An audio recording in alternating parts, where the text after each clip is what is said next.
بسم اللہ الرحمن الرحیم۔ مسلسل 40 دن نمرود کے آتش کدہ میں رہنے کے بعد حضرت ابراہیم علیہ السلام ملک شام کی طرف ہجرت فرما گئے۔ راستے میں ایک شہر خزائن الوجہ میں قیام کیا۔ ایک صبح آپ نے دیکھا کہ سب لوگ محل کی طرف جا رہے ہیں۔ پوچھنے پر پتہ چلا کہ یہاں کی شہزادی نہایت خوبصورت ہے اور 7 ملکوں کے شہزادے اس کے لیے رشتہ لے کر آ رہے ہیں۔ جس کو وہ پسند کرے گی اسی سے شادی ہوگی۔ روایت ہے کہ اس شہزادی کے حسن کی شہرت بے انتہا تھی۔ حضرت ابراہیم علیہ السلام بھی اللہ کے حکم سے محل تشریف لے گئے۔ جب شہزادی نقاب اوڑھے اپنے باپ کے ساتھ جلوہ افروز ہوئی تو اس کو اتنے زیادہ رش میں ایک شخص کی پیشانی چمکتی ہوئی نظر آئی۔ شہزادی نے فیصلہ سنا دیا کہ میں اسی شخص سے شادی کروں گی۔ وہ شخص حضرت ابراہیم علیہ السلام تھے اور ان کے ماتھے پر نور محمدی صلی اللہ علیہ وآلہ وسلم تھا جس پر شہزادی اپنا دل ہار بیٹھی تھی۔ وہ شہزادی حضرت سارہ علیہ السلام تھیں۔ بادشاہ کے بہت منع کرنے کے باوجود بھی حضرت سارہ کا نکاح حضرت ابراہیم علیہ السلام سے ہو گیا اور بادشاہ اسی لیے منع کرتا رہا کہ یہ مسافر ہے اور اس کے پاس دولت بھی نہیں۔ خیر شادی کے بعد بادشاہ نے بے انتہا جانور دن دولت اپنی بیٹی کو دے کر روانہ کیا اور پھر حضرت ابراہیم علیہ السلام اپنی بیوی حضرت سارہ علیہ السلام کو لے کر مصر کی طرف ہجرت فرما گئے۔ مصر میں اس وقت قبطیوں کی حکومت تھی اور یاد رہے کہ قبطیوں کے ہر بادشاہ کو فرعون کے لقب سے پکارا جاتا تھا۔ کچھ لوگ سمجھتے ہیں کہ فرعون خاص اس بادشاہ کا نام تھا جو حضرت موسیٰ علیہ السلام کے زمانے میں تھا، جبکہ فرعون کسی بھی بادشاہ کا نام تاریخ میں نہیں رہا۔ فرعون ایک لقب ہے جو کہ قبطیوں کے تمام بادشاہوں کے لیے بولا جاتا تھا۔ اس وقت عمرو بن امرتی القیس وہاں کا فرعون تھا۔ راستے میں کچھ لوگوں نے کہا، اے حضرت ابراہیم علیہ السلام، مصر کا بادشاہ بہت ظالم ہے۔ وہ عورتوں کی خواہش بہت رکھتا ہے اور بالخصوص نئی نویلی دلہنوں کا تو زیادہ ہی شوقین ہے اور بہت جلد اس کی طرف مائل ہو جاتا ہے۔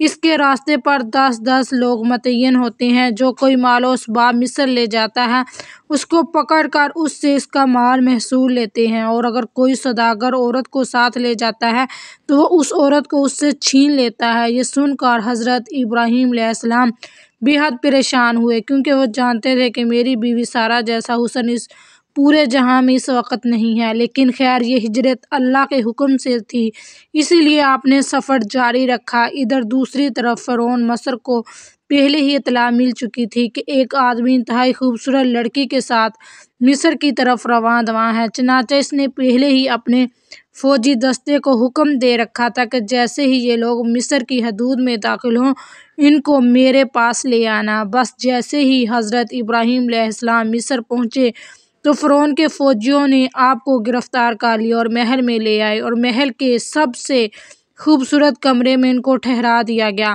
بادشاہ ان کے حسن کے بارے میں اپنے کرندوں سے آگاہ ہو چکا تھا۔ اس کی نیت جو پہلے ہی خراب تھی اب وہ اس کا ارادہ اور زیادہ برا ہو گیا۔ اب اس نے حکم دیا کہ اس لڑکی کو نہلا دھلا کر لباس فاخرہ پہنا کر میری خلوت گاہ میں لے آؤ۔ ملعون کے حکم کی تعمیل ہوئی۔ جب حضرت سارہ علیہ السلام کو تیار کر کے فرعون کی خلوت گاہ میں پہنچا دیا گیا تو آپ وہاں پر اللہ کے حضور عبادت الہی میں مصروف ہو گئیں۔ صحیح بخاری کی حدیث نمبر 2217 میں یہ واقعہ تفصیل سے درج ہے۔ چنانچہ فرعون خلوت گاہ پہنچا اور حضرت بی بی سارہ علیہ السلام کی عبادت ختم ہونے کا انتظار کرنے لگا۔ حدیث پاک کے الفاظ ہیں کہ حضرت بی بی سارہ علیہ السلام نے اللہ پاک سے یوں دعا کی، اے اللہ اگر میں تجھ پر اور تیرے رسول ابراہیم علیہ السلام پر ایمان رکھتی ہوں اور اگر میں نے اپنے شوہر کے سوا اپنی شرمگاہ کی حفاظت کی ہے تو مجھ پر ایک کافر کو مسلط نہ کر۔ اب حضرت سارہ علیہ السلام کو کوئی عام خاتون تو تھی نہیں بلکہ حضرت سارہ بے شمار معنوی اور اخلاقی فضائل کمالات کی حامل خاتون تھی اور قضائے الہی پر صبر و تحمل کے ساتھ راضی رہنا اور ان کی اہم خصوصیت تھی۔ اللہ پر اعتماد، بھروسہ، عبادت و ریاضت میں خلوص اس خدا پرست خاتون کی دوسری صفتیں تھیں۔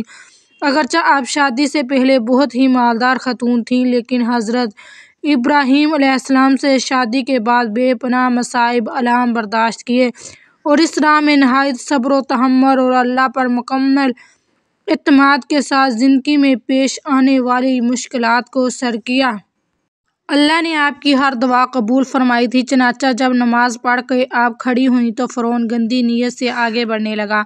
حضرت سارہ پیچھے ہٹنے لگیں اور ٹھوکر کھا کر بستر پر جا گریں۔ یہ دیکھ کر قبطیوں کا بادشاہ ہنس پڑا اور برہنہ نہ ہونے لگا۔ بس اللہ تعالیٰ کا عذاب شروع ہو گیا اور اس کے پاؤں زمین میں دسنے لگے۔ یہ دیکھ کر بادشاہ کانپنے لگا اور معافی مانگنے لگا تو حضرت سارہ علیہ السلام نے اللہ کے حضور میں دعا کی، اے اللہ، اگر یہ مر گیا تو لوگ کہیں گے کہ سارہ نے مارا ہے۔ چنانچہ وہ پھر چھوٹ گیا۔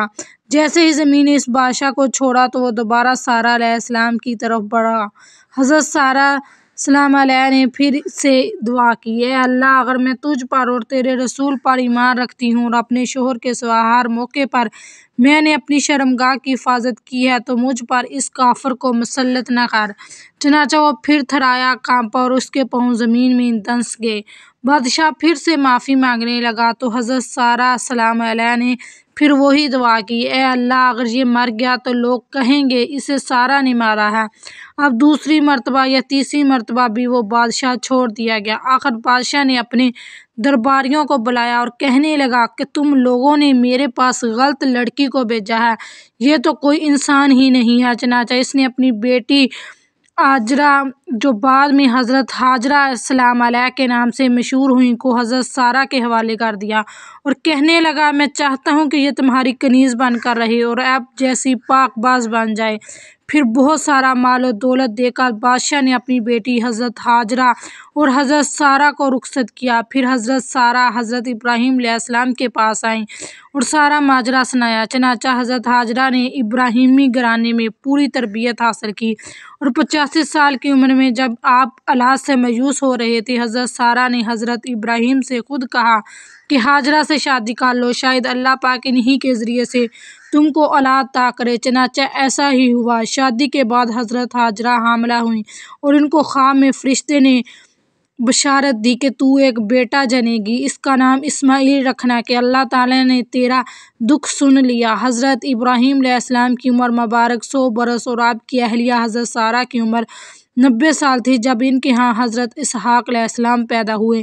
ان دنوں حضرت ابراہیم علیہ السلام ملک شام میں رہائش پذیر تھے، جبکہ بڑے صاحبزادے حضرت اسماعیل علیہ السلام 14 سال سے مکہ مکرمہ میں اپنی والدہ حضرت ہاجرہ علیہ السلام کے ساتھ مقیم تھے۔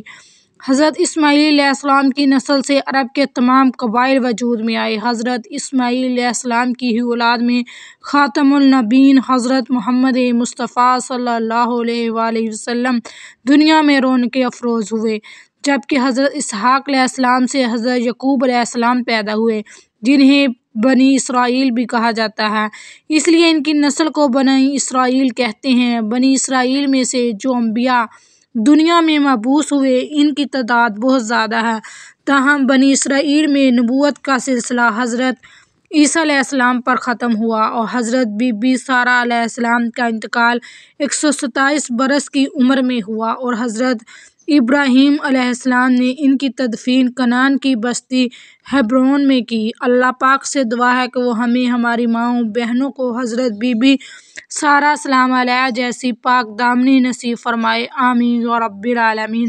ویڈیو اچھی لگی ہو تو اسے لائک اور شیئر کرنا مت بھولیے گا۔ جزاک اللہ۔